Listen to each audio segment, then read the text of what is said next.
A Rússia e a Ucrânia se enfrentaram hoje em confrontos intensos em Donetsk, no leste da Ucrânia. E a gente segue justamente para a Ucrânia com o nosso correspondente de guerra, Luiz Kawaguchi. Ô Luiz, esse foi o território anexado pelos russos e quais são os efeitos disso? Na verdade, os russos conseguiram anexar metade do território de Donetsk, isso em 2014.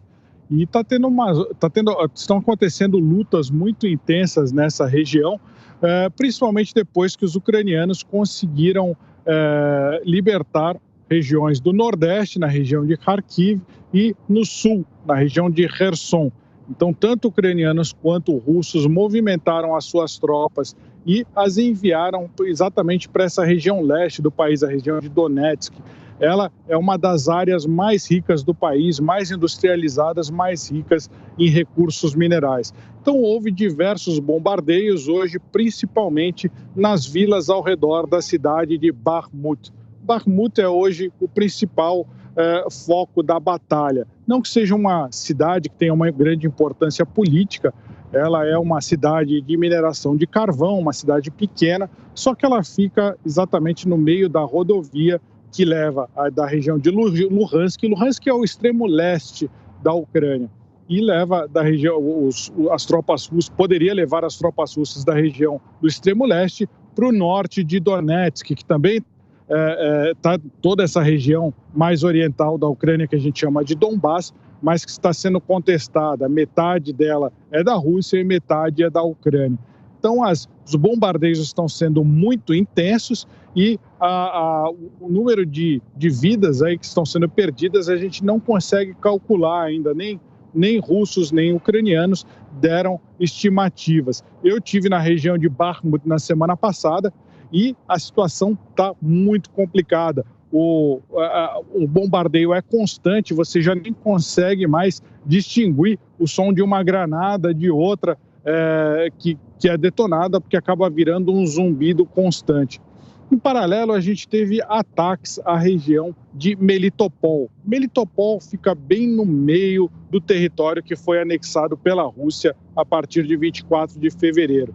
Então, analistas militares estão apostando que a próxima que a próxima ofensiva da Ucrânia vai ser contra essa cidade, com a ideia de quebrar no meio os territórios conquistados pela Rússia e pela Ucrânia. Eu perguntei isso anteontem ao ministro da Defesa ucraniano, Oleksiy Reznikov. Ele foi um pouco evasivo, falou, olha, todas as cidades ucranianas são importantes, mas você pode ter certeza que nós vamos retomar Melitopol, que é essa bem no meio do território, e também falou que vai retomar Mariupol e Sevastopol. Mariupol foi palco talvez dos maiores combates aqui na Ucrânia desde o início da guerra. Organizações humanitárias acreditam que há dezenas de milhares de mortos que foram enterrados em valas coletivas naquela região. E o ministro da Defesa falou também que vai tomar Sevastopol. Sevastopol fica na península da Crimeia, uma área que foi anexada pela Rússia em 2014.